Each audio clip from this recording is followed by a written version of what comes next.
Good morning, students. This is Naushad Alam from Kendriya Vidyalaya Balia. Now, today we cover the topic weather and climate, मौसम और जलवायु। सबसे पहले हम मौसम समझते हैं कि मौसम क्या है। आपने अक्सर सुना होगा कि आज दिन साफ़ होगा, आज धूप निकलेगी, या जब क्रिकेट मैच होते हैं तो देखा होगा कि हो सकता है कि मैच न हो, बारिश होने वाली है। तो ये जो फिनोमेना है, ये जो है वेदर का होता है। ये वेदर क्या होता है? मौसम वायुमंडल की प्रत्येक घंटे तथा दिन प्रतिदिन की स्थिति होती है। Means weather refers to the state of the atmosphere over an area at any point of time.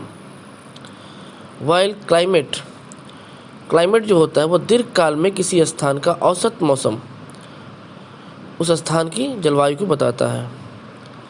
Climate refers to the sum total of weather conditions and variation over a large area for a long period of time. Long period of time means more than 30 years, 30 साल से ज़्यादा। ठीक है, जैसे अगर आपसे आज पूछा जाए कि दिसंबर में बताइए 15 दिसंबर को कैसा दिन होगा उस दिन, तो अभी अगस्त का महीना चल रहा है, आप लेकिन बता सकते हैं कि उन दिनों जो है ठंड होगी, ठीक है, टेम्परेचर कम होगा।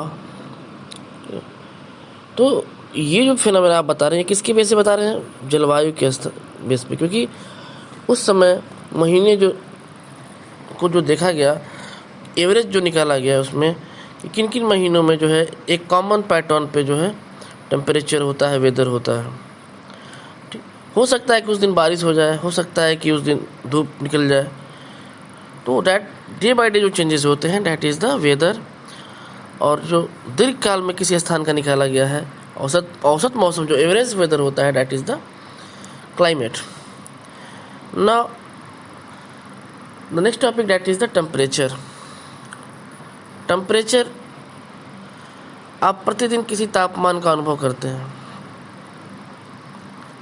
आपकी बॉडी कभी गर्म होती है, कभी ठंडी होती है, या फिर मौसम वेदर देखते हैं आप, बाहर टेम्परेचर कभी 30-35 चला जाता है, कभी कमरे में आते हैं तो टेम्परेचर कम हो जाता है। गर्मियों के दिन में टेम्परेचर और ज़्यादा होता है, जाड़े के दिनों में और कम हो जाता है। तो ये जो टेम्परेचर है, that is the degree of hotness and coldness in air में मौजूद ताप और शीतलता के परिमाण को तापमान कहते हैं। ठीक है, और ये जो टेम्परेचर है, जैसे आपने फील किया होगा, दिन में अलग होता है, रात में अलग होता है। ठीक है, इसके अलावा आपने देखा होगा कि जैसे जैसे सीज़न चेंज होते हैं, ठीक है, विंटर के सीज़न में आपका जो टेम्परेचर होता है वायुमंडल का कुछ और होता है। अगर आप समर सीज़न को देखें तो उसमें टेम्परेचर जो है कुछ और होता है। इसके अलावा आप आइसोलेशन, डैट इज़ द आतपन, एक इम्पॉर्टेंट फैक्टर है जो तापमान के वितरण को प्रभावित करता है। सन से जितनी भी ऊर्जा आती है जो पृथ्वी रोक लेती है, सन से आने वाली, सूरज से आने वाली जो ऊर्जा इसे पृथ्वी रोक लेती है, उसको आतपन बोलते हैं। आतपन मतलब सूर्य से आने वाली जो ऊर्जा, जो एनर्जी, जो अर्थ जो है रोक लेती है। अब आपको पता है कि सन की जो सबसे ज़्यादा जो रेज सीधी जो आती हैं, तेज, जहाँ पे हीट ज़्यादा, टेम्परेचर ज़्यादा होता है, वो अगर आप ग्लोब में देखें तो इक्वेटर के आसपास होता है। और जैसे जैसे हम ऊपर की तरफ नॉर्थ हेमिस्फीयर में जाएं या नीचे साउथ हेमिस्फीयर में नीचे की तरफ उतरें, तो टेम्परेचर क्या होता है? डाउन होता चला जाता है। तो इस तरह से आप समझ सकते हैं कि पोल्स के ऊपर जो है हमेशा बर्फ़ क्यों होती है, क्यों बर्फ़ से वो ढके रहते हैं। जो अर्थ का इक्वेटर है उसके पास सन की रेज जो है बिल्कुल ही सीधी आती है, जिससे कि वो ज़्यादा से ज़्यादा जो है ऊर्जा को अपने अंदर जो है अवशोषित कर लेती है। लेकिन जैसे जैसे सन की रेज सलांटिंग होती है, तिरछी होती जाती है, जैसे जैसे हम पोल्स की तरफ बढ़ते हैं, वैसे वैसे टेम्परेचर कम होता जाता है। यदि पृथ्वी का तापमान अत्यधिक बढ़ जाता है तो इतनी गर्मी हो जाएगी कि यहाँ कुछ फसलें भी नहीं उग सकेंगी। ठीक है, आपने देखा होगा, ग्लोबल वार्मिंग का भी नाम सुना होगा।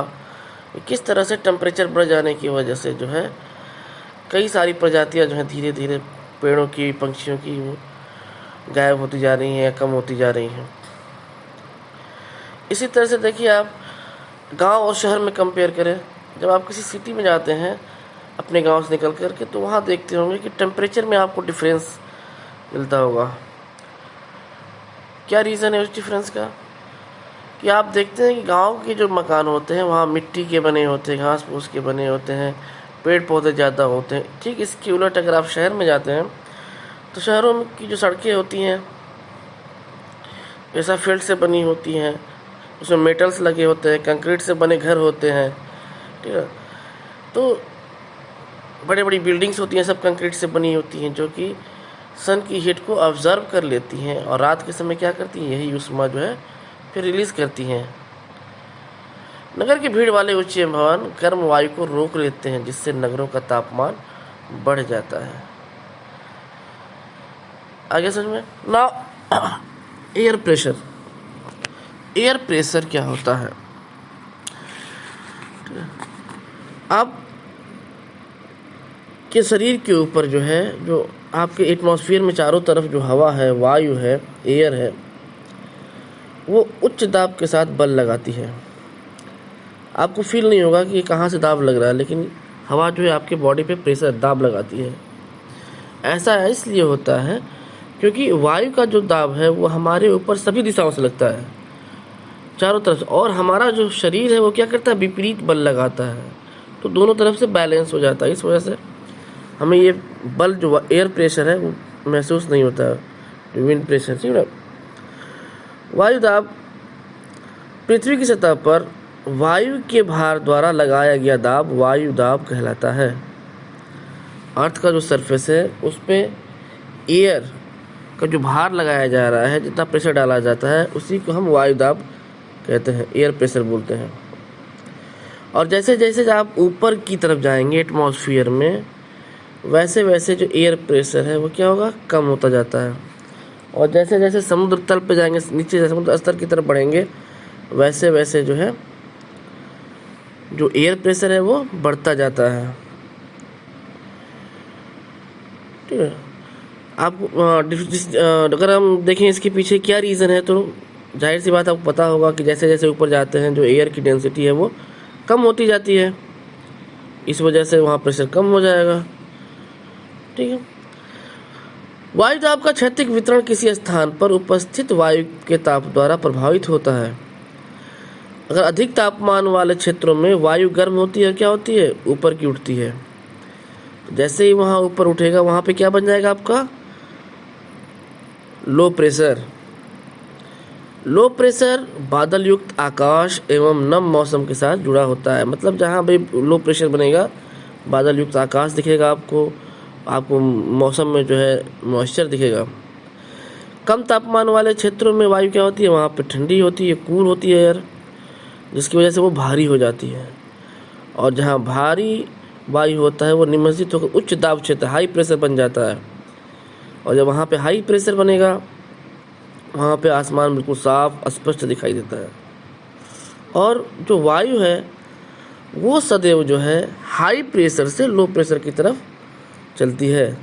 तो इसको याद करने के लिए आप, ताकि आगे भी जब क्लासेस में जाएंगे तो आपको समझने में आसानी रहेगी कि हमेशा ये जो है हाई प्रेशर से लो प्रेशर की तरफ गमन करती है। तो ये टॉपिक आपको समझ के आगे होगा। नेक्स्ट टॉपिक जो आपका है that is the Pawan, wind. उच्च दाब वाले क्षेत्र से निम्न दाब की ओर जो वायु चलती है, हमने पढ़ा ना कि हवा कहाँ जाती है, उच्च दाब से निम्न की तरफ।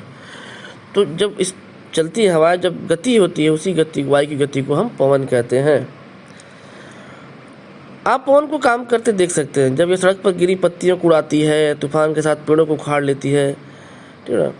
कभी कभी क्या होता है, धूल आपको दिखाई देते हैं, आसमान में उड़ते हुए धुएं दिखाई देते हैं।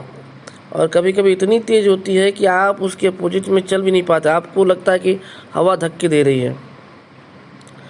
और कभी कभी आप अम्ब्रेला लेके जाते हो, हाथ में कोई छोटा हल्की चीज़ हो तो देखते होंगे वो उड़ जाती है, हवा जो है छाता आपका उल्टा हो जाता है, ओपन नहीं हो पाता है। इसके अलावा देखिए कि जब तेज पवन के कारण आपके कितनी समस्याएं पैदा कर रही है। पवन जो है मुख्यतः 3 प्रकारों से विभाजित किया जा सकता है। अगर हम इसको डिवाइड करें विंड को, तो 3 प्रकार की विंड्स होती हैं। एक होती है अस्थायी पवन, दूसरा होता है मौसमी पवन और तीसरा होता है स्थानीय पवन। अस्थायी पवन है मतलब परमानेंट विंड, जिसे ट्रेड विंड भी बोलते हैं। व्यापारिक पश्चिमी एवं पूर्वी पवनें अस्थायी पवनें हैं। ये वर्ष भर लगातार निश्चित दिशा में चलती रहती हैं। दूसरा होता है मौसमी पवनें, सीजनल विंड। ये क्या होता है? ये पवनें विभिन्न वेदर में विभिन्न सीजन में अपनी दिशा बदलती रहती हैं। जैसे भारत की मानसूनी पवनें हैं। देखा होगा आपने, जब मानसून आता है तो इसका जो मूवमेंट होता है वो सी से अर्थ की तरफ होता है, मतलब नीचे से ऊपर की तरफ जाती है, साउथ हेमिस्फीयर से नॉर्थ हेमिस्फीयर ऊपर की तरफ। और जब रिवर्सल होता है, रिवर्सल ऑफ मानसून, तो ऊपर से लैंड से सी की तरफ घूमती है। थर्ड है स्थानीय पवनें, लोकल जो विंड्स होती हैं।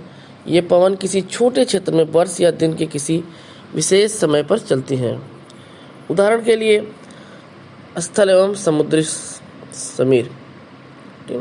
वैसे ही नॉर्थ इंडिया में आपने फील किया होगा कि गर्मियों के दिन में जो लोग घरों से अपने बच्चों को नहीं निकलने देते होंगे। आप भी जब गर्मियों में बाहर निकलते हैं तो लोग मना करते हैं, तो नहीं निकलना, स्कूल बंद हो जाते हैं, क्योंकि उस समय एक बहुत गर्म और शुष्क जो हवा चलती है, डैट इज़ लोकल विंड होती है, जिसे हम लू कहते हैं। And the last topic that is the moisture, आर्द्रता। कि जब जल जो होता है वो पृथ्वी एवं विभिन्न जलाशयों से वाष्पित होता है, इवेपोरेट होता है, और फिर क्या बनता है? वो जलवाष्प बन जाता है। और वो जलवाष्प जो है वायु में किसी भी समय जलवाष्प की मात्रा को आर्द्रता कहते हैं।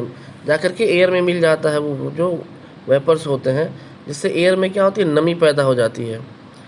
और कभी कभी हम फील करते हैं हमारी बदन जो है चिपचिपा होने लगता है, ठीक है। और हमें हवा नहीं चलती है तो कभी लगता है कि चारों तरफ हवा भी चलती है, फिर भी हमें अपनी बॉडी टच करते हैं तो चिपचिपी बॉडी लगती है, क्योंकि उस समय एयर में मॉइस्चर ज़्यादा हो जाता है। और जैसे जैसे वायु गर्म होता है, इसकी जलवाष्प धारण करने की क्षमता बढ़ती जाती है, और इस प्रकार यह और अधिक आर्द्र होती है। आर्द्र दिन में कपड़े सूखने में काफ़ी समय लगता है, और हमारे शरीर से पसीना भी आसानी से नहीं सूखता, और इससे हम असहज महसूस करते हैं। जब जलवाष्प ऊपर जाता है और फिर ऊपर जा करके ये ठंडा हो जाता है, जलवाष्प संघनित होकर ठंडा होकर जल की बूंदें बनाते हैं। और जो आप क्लाउड देखते हैं आसमान में, ये क्लाउड जो है इन्हीं जल बूंदों का, यही वाटर ड्रॉपलेट्स का एक क्या है? ग्रुप है, समूह होता है। और जब ये भारी हो जाती हैं कि वायु में तैर न सकें इसमें से, तब ये बारिश के रूप में, वर्षा के रूप में जो है नीचे आ जाती हैं।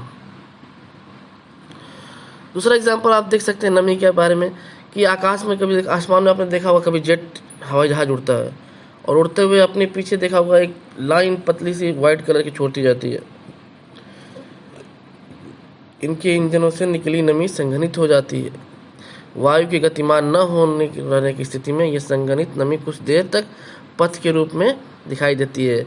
उतनी ऊंचाई पे हवा उतनी तेज गतिमान नहीं होती है, इस वजह से वो कुछ देर तक आपको दिखाई देता है, फिर धीरे धीरे उसका मूवमेंट हिलता है। पृथ्वी पर जल के रूप में गिरने वाला वर्षण वर्षा कहलाता है। ज़्यादातर भौम जल वर्षा जल से ही प्राप्त होता है। पौधे जल संरक्षण में मदद करते हैं। जब पहाड़ी पार्श्वों से पेड़ काटे जाते हैं, वर्षा जल अनावृत पहाड़ों से नीचे बहता है और निचले इलाकों में बाढ़ आ जाता है, ठीक है। मतलब कहने का ये है कि पेड़ जो होते हैं, पौधे, वो फ्लड आने में फ्लड को रोकने में जो है कारगर साबित होते हैं। लेकिन हम लोगों ने क्या किया है कि पहाड़ों के पेड़ों को काट दिया है, जंगलों को काट दिया है। अब चूँकि रूट्स जो होती हैं पेड़ की, ट्रीज की, वो क्या करती हैं? जो बहता हुआ पानी उसको रोकती हैं।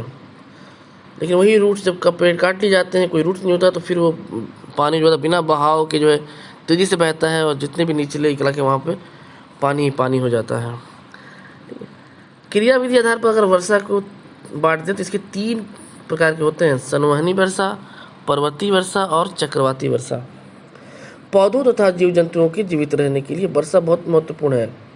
इससे क्या होता है कि धरातल को ताज़ा जल प्रदान होता है, और यदि बारिश कम हो तो लोग जल की कमी और सूखे से परेशान हो जाते हैं, ठीक है। और अगर वर्षा ज़्यादा हो तो बाढ़ आ जाती है। लेकिन फिर भी पूरी दुनिया के लोग जो है वाटर सबके लिए क्या है, एक बेसिक नीड है। और हमने अपने देश में देखा है कि सभी लोग जब मानसून आता है तो कितना खुश होते हैं। तो ये टॉपिक आपका कंप्लीट हो चुका है। ठीक है, ओके, थैंक यू।